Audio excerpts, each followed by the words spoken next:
Cindy, thanks for doing the interview. It's a pleasure to talk to you. You as well. Thanks for having me. So, I want to explain to our viewers how you're related to Trapper Nelson.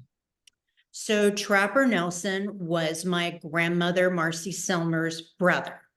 And my dad, Phil Selmer, was the executor, who was Trapper's nephew, was the executor of Trapper's will. And you can see, if you do any research on him, you'll see Selmer, the Selmer family connected. What are your earliest memories of him? Gosh, I love the fact that he would pick me up and dump a whole load of sand in front of where those cabins are to make sand castles. I loved when he would pour water into the Loxahatchee at night and you could see all the alligator eyes pop up like little lanterns and we would go swimming. And if you go out and visit the park to this day, you can see his army Jeep. And I loved riding around in that army Jeep and he would go collect snakes, very big snakes. Like all you would see was the cane waving and he would see the cane waving and he knew what was out there. And he would go out with a bag and he would come back. At one point, he came back with a 6-foot long rattlesnake that went to a zoo. So I loved that. And I loved him taking me to see all the animals as well. You liked children? Yeah, I mean, if you look at the records, the Boy Scout camp was out there for a long time. I think the Girl Scouts too, and he always made sure they had a good time. He never had any children of his own that we know of, and he really enjoyed seeing us when we came. My older brother spent almost every summer of his life at the camp. And so did my brother Rick, and they would go out and they would shoot and fish and, do all kinds of things that had to do with the camp, even some not so glamorous things. Like they used to go pick up roadkill for the alligators. Yeah, when I was at the site, it occurred to me this is about as far from glamping as you can get.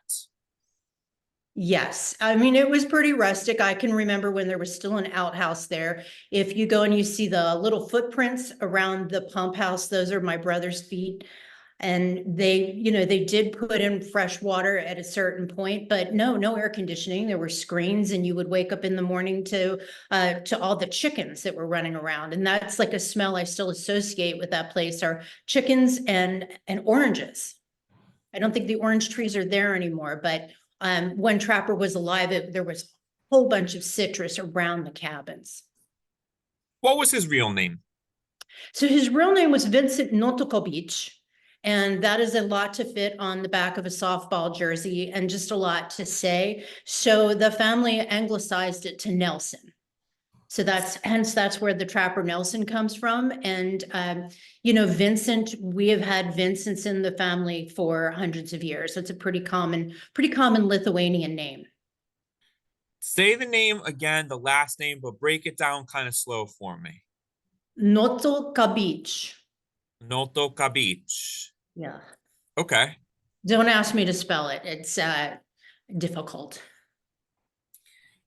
You told me when we had our initial conversation that you don't think that there's anything suspicious or mysterious about his death, that the family believes that he decided to take his own life. Will you talk to me some more about that? Absolutely. So the last time I saw Trapper, he was in very poor health. And he was telling me that he had let all of his animals go because he was afraid that someday he might not be able to get up and feed or water them, and he didn't want them to suffer. And he had a lot of constraints on his health, and he was very gaunt at that point in time. So it's not just— And you're 6 years old when this is happening. Yeah, Like I'm 6 years.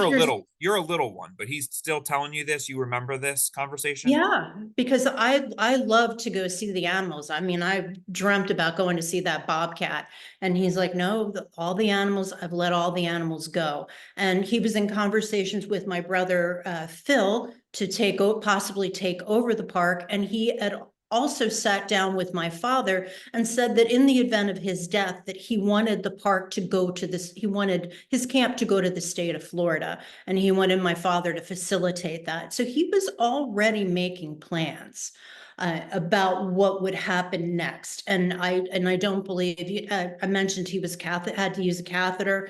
He was not enjoying what quality of life he had. And it's not just my opinion, the coroner's report, even though Vince was very decomposed by the time they found him, both from the heat and from the chickens, the trajectory of the bullet, it is pretty predictable what course it could have taken.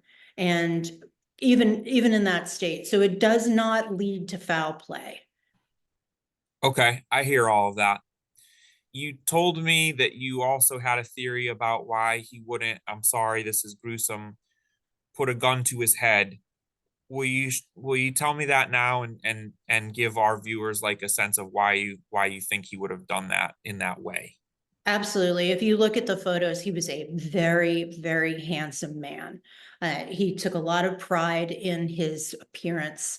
You know, he never walked around with a shirt on because he had this rock hard, chest and that he liked to show off. And he had a very handsome face. Not just my theory, my father just plainly stated Vince did not want to mess up his face.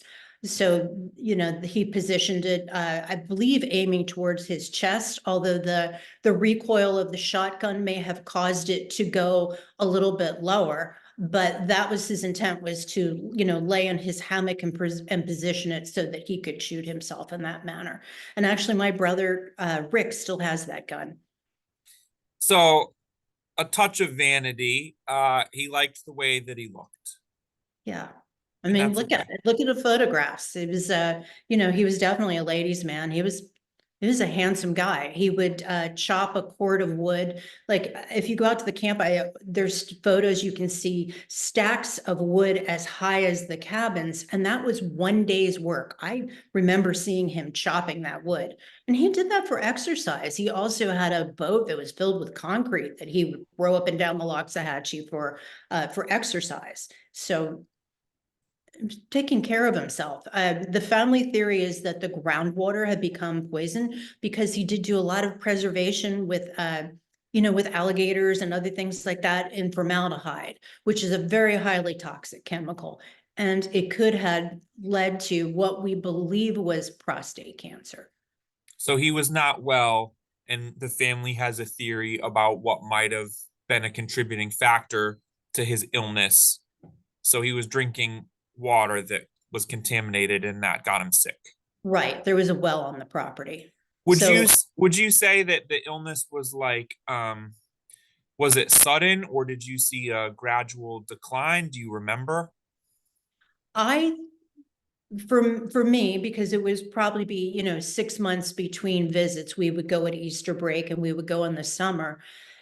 It was probably I remember it being pretty dramatic because So in the 6 months since you saw him, you see right. him, and now he's obviously not well. Yes. Okay. To dovetail back to something that you said a moment ago, about him being a handsome dude and ladies liked him. There are reports that he had girlfriends, that ladies were going to see him at the cabin. Will you speak to that? Do you believe that to be true? That would not surprise me. I wouldn't flag that as being false. The women of Palm Beach used to love to go out there. There's a lot of pictures floating around with socialites wearing nothing but raccoon skins and, posing with him. Or there's one I wish I could find where there's one, she's just wearing some palm fronds and she's a very pretty lady. So that was definitely a thing that was going on. That would not surprise me at all. Do you believe in his ghost? I think if somebody was infringing on Trapper's Paradise because he truly considered life on the Loxahatchee to be paradise, that he might come back and haunt them. If somebody was trying to develop that area, he certainly might. What about the stories that the spirit of Trapper Nelson is like grabbing ladies' butts and that he's kind of flirtatious and a little mischievous? What do you make of that, Cindy? I I don't know about that. I don't, I think that my great grandmother raised him not to grab women's butts unless they asked to have their butts grabbed. So that would surprise me. What do you think the biggest misconception about him was? Because it, some of the stories that I've read and some of the reports that I've read, it runs the gamut. Like Was he involved in bootlegging? And maybe Capone had it out for him. Like, is some of this just like total nonsense, or is there truth to some of this? Let's do some rumor killing here. I don't know anything about the bootlegging. It's definitely possible. I don't know personally anything about it. I do know about some nefarious goings on out there, but I'm not sure about that. I feel like the biggest misconception, and I hate the appellation of wild man of the Loxahatchee, because even though he was just somebody who wanted to live out in nature, he was very well read and a very astute businessman.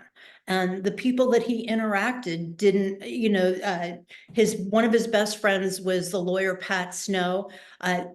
These people really enjoyed his company. And I can remember laying in the cabin and we would listen to a lot of radio shows and news reports. So he was actually even though self-educated, very well educated and well-spoken person.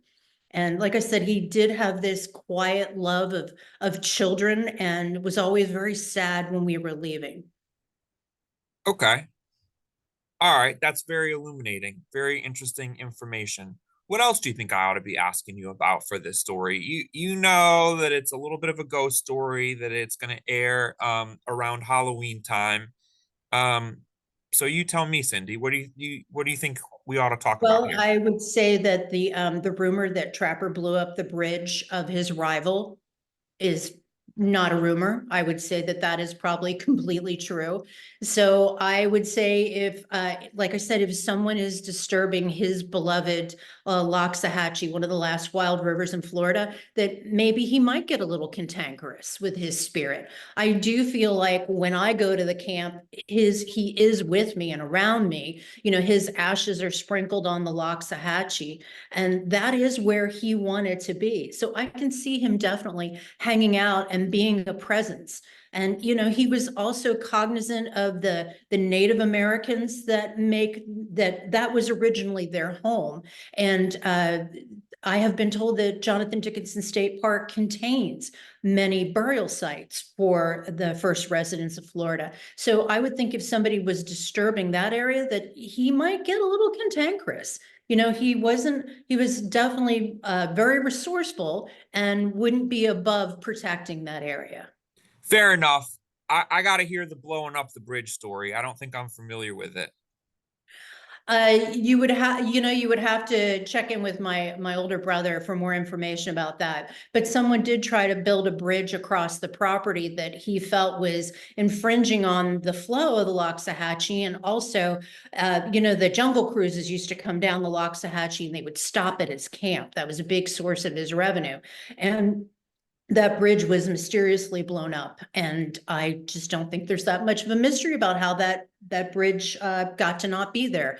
He was a resourceful man. He certainly had access to dynamite, and in the dark of night. Oh, I will tell you another cool story about Trapper is that he When did the had. bridge blow up? Sorry to interrupt you. About what year was that? Do you remember, or do you know? I don't. I could probably call my brother and find out.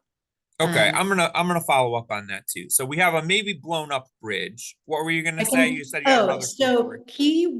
so had boots made with blocks on the bottom so that you couldn't tell if he was coming or going, because he did not want to be tracked.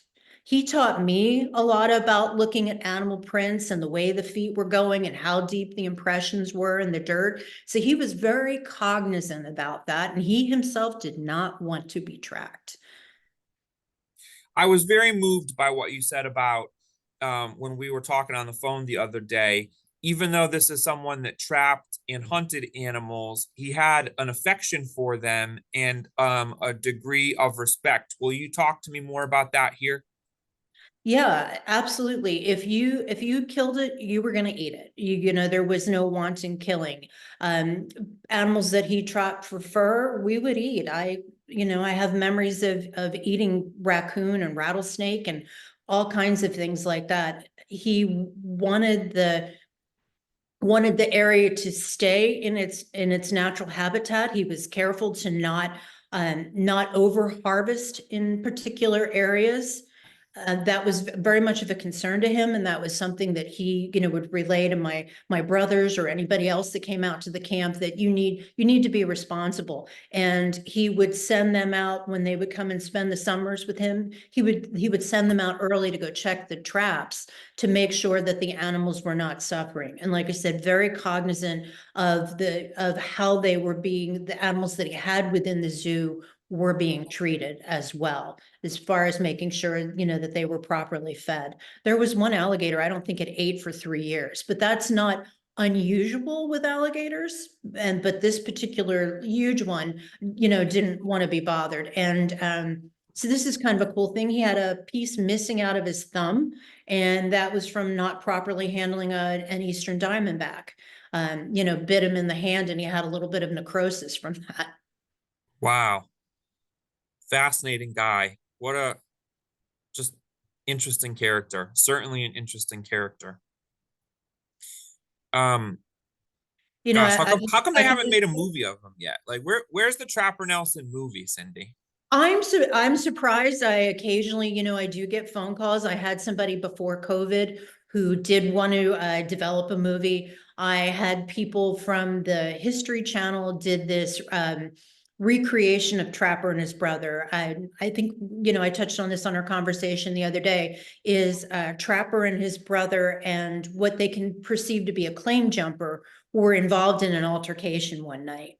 And my Uncle Charlie killed the man, and Vince turned state's evidence on his brother. So, to the best of our knowledge, Uncle Charlie spent his life in jail. So, there was that time, this is a time in Florida when you could homestead property. So people came here. So Vince had goats because you had to have livestock.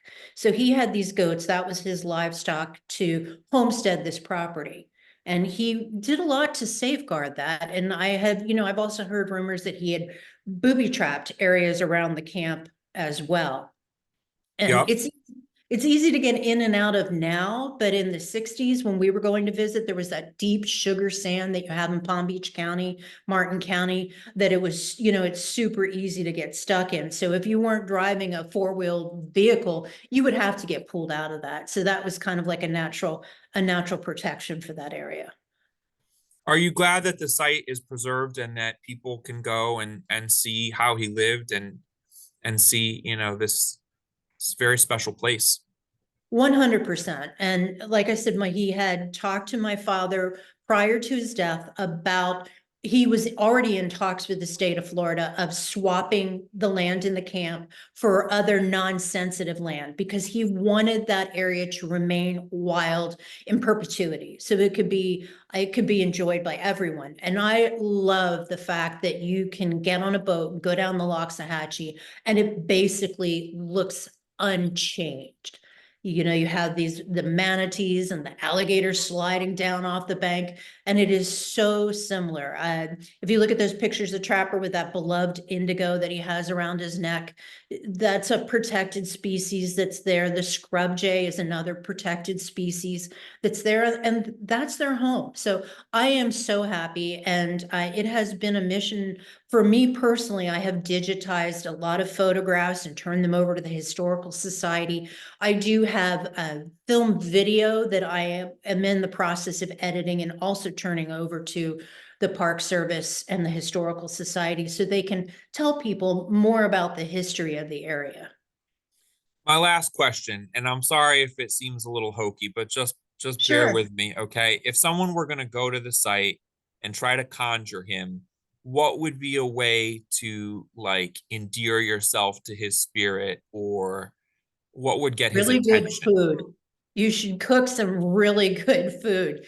I would have an apple pie, and I would have at least a gallon of chocolate ice cream, uh, roast chicken, maybe some steak, and just really let it waft, because my uncle could eat like nobody else's business. That was one of my favorite things about my mother. Was both, he loved to play blackjack with her, and he loved to eat her food. And there's a pie shop there was a pie shop that he would actually walk into town and get a pie from and eat the entire pie before he left. And none of these stories about his appetite are exaggerations. They are all 100% true. This And guy you can could, bring and you can bring a picnic lunch to his campsite. They have tables there yeah. and picnic benches there. So bring in some food and maybe he appears. Yeah, you can, as I told you before, one of his favorite authors, Robert Louis Stevenson. So read some Treasure Island, read some great food, and maybe play some really good music from the 40s. And you could probably get his spirit to come back and talk to you. You've been a great sport, Cindy. It's been a pleasure to talk to you. I really appreciate you doing this interview. My pleasure, Mike. Thank you. Okay.